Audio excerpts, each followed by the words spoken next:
நீங்கள் சொன்ன விஷயத்திலே ஃபஸ்ட்டு சொன்னீங்க பார்த்தீங்களா, ஒரு விமர்சனம். அது உண்மையாக இருந்தது. அது எப்படின்னா, ஸ்டார்டிங் பிகினிங்கில் 90ஸில் தளபதிக்கு ஒரு போர்டு வச்சா, அப்போ இருந்த பெரிய ஸ்டார்ஸ் அவங்க நம்மளை புறக்கணிப்பாங்க, கேலி கிண்டல் பண்ணுவாங்க. அதுக்கப்புறமா எங்களுக்கு சமமாக அன்று இருந்த அவங்களுக்குள்ள ஒரு போட்டி ஆரோக்கியமாக இருந்தது. ரொம்ப ஹாப்பியாக இருக்கும். அவங்க ஒன்று பண்ணால் நாங்கள் ஒன்று பண்ணுவோம், நாங்கள் ஒன்று அவங்க ஒன்று பண்ணுவோம். அதுவும் ரொம்ப ஹாப்பியான ஒரு மூமெண்ட்டு. அப்படி போனோம். அதுக்கப்புறமா தளபதி அரசியல் சார்ந்த டைலாக் பேசி படம் வரும்போது அதில் நிறைய விமர்சனம் வரும். அந்த விஷயத்தில் ரொம்ப பார்த்தோமா நம்மளுக்கே ஒரு மாதிரியாக இருக்கும், என்னடா இது இப்படி பண்ணுறாங்களேன்னு. ஒரு படம் ரிலீஸ் ஆகிறதுக்குள்ளே நாங்கள் நொந்து நூலாகிடுவோம், அவ்வளோ பிரச்சனை வரும்.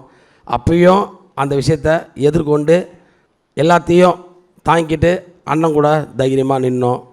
அதுக்கப்புறமா அண்ணன் அரசியல் ஆரம்பித்தோடனே எல்லாரும் சேர்ந்து விமர்சனம் பண்ணாங்க, எல்லாரும் சேர்ந்து என்னென்னவோ பண்ணாங்க. சாதாரண ஒரு லெட்டர் பேடு கட்சி கூட எங்கள் அண்ணனை பார்த்து விமர்சனம் பண்ணாங்க, எங்களையும் விமர்சனம் பண்ணாங்க, எங்களையும் கேவலப்படுத்தினாங்க. இவ்வளோத்தையும் தாண்டி இந்த இடத்துல வந்து நிற்கிறோம் அப்படின்னு சொன்னால் முழுக்க முழுக்க எங்கள் தலைவர்கிட்டேருந்து கற்றுக்கின விஷயம் ஒரே ஒரு விஷயந்தான். எவ்வளோ பெரிய விஷயமா இருந்தாலும் சரி, அதை மௌனமாக டீல் பண்ணுவார். அவரோட சைலன்ஸ் தான் இன்றைக்கி இவ்வளோ பெரிய வெற்றி. அந்த சைலன்ஸ் தான் நானும் கடைப்பிடிக்கணும்னு நினைப்பேன். ஆனால் ரொம்ப கஷ்டப்படுவேன். ஏன்னா நான் சைலண்ட் டைப்பு கிடையாது. நான் ஒருத்தர் ரியாக்ட் பண்ணால் திருப்பி ரியாக்ட் பண்ணியே காட்டணும் அப்படின்ற கேரக்டர் நான். ஆனால் கொஞ்சம் கொஞ்சமாக என்னை நானே மாற்றிக்கிட்டு வரேன். ஏன் இதை சொல்கிறேன்னா, அமைதி ரொம்ப ரொம்ப ஒரு முக்கியமானது. அது இருந்தால் எல்லாத்தையும் பண்ணலாம். உண்மையிலே எல்லாத்துக்கும் நம்ம ரியாக்ட் பண்ணணும்னு அவசியம் கிடையாது. தளபதி சொன்ன மாதிரி தான், சொல் முக்கியம் இல்லை, செயல் தான் முக்கியம். சொல்லுக்கெல்லாம் நம்ம பதில் சொன்னோமா நேரம் போயிடும், காலமும் போயிடும். அதனால் நம்ம செயலில் செஞ்சு காட்டுவோம்.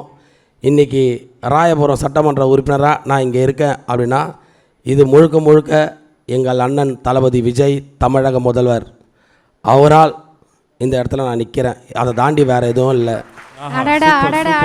ஆனால் சார் எனக்கு சூப்பர்ண்ணே. ஸோ வழக்கம் போல் பயங்கர டிரான்ஸ்பரண்ட்டாக அடித்து நொறுக்கிட்டீங்க. ஸோ உங்களுக்காக சில ஸ்பெஷலான விஷயங்கள் பின்னாடி எல்இடியில் வரப்போகுதுண்ணே. அதுக்கான பதில்களை நீங்கள் கொடுத்தா ரொம்ப நல்லாயிருக்கும்னு நினைக்கிறேன். And yes to the LED please. அதை தாண்டி இப்போ வந்து சமீபத்தில் ஒரு சின்ன ஒரு பெரிய பிரச்சனை தான் அது. கிட்டத்தட்ட உங்கள் உயிருக்கு வந்து ஒரு பாதுகாப்பு இல்லை, ஒரு சின்ன ஆபத்துன்ற மாதிரி ஒரு காவல்துறையெல்லாம் பாதுகாப்புக்கு ஏற்படுத்தியிருக்காங்க. உண்மையாவா? என்ன தான் நடந்துச்சு? என்ன சார் சிரிச்சுக்கிட்டு இருக்கீங்க சீரியஸான கொஸ்டினுக்கு? இதை தான் அவங்ககிட்ட கேட்டேன். நீ கேட்குற மாதிரி தான், இன்னத்துக்கு இதெல்லாம் எதுக்கு தேவையில்லையே அப்படின்னு கேட்டேன்.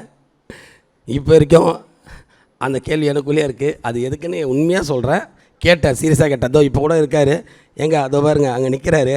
அவர்கிட்டயே நான் தினமும் என் காரில் மொத்தம் 3 பேர் இருக்காங்க, மாற்றி மாற்றி வருவாங்க. எதுக்கு தான் தெரியுமா நண்பா அப்படின்னு. ஆனால் தெரியலண்ணா அப்படின்னுவாங்க.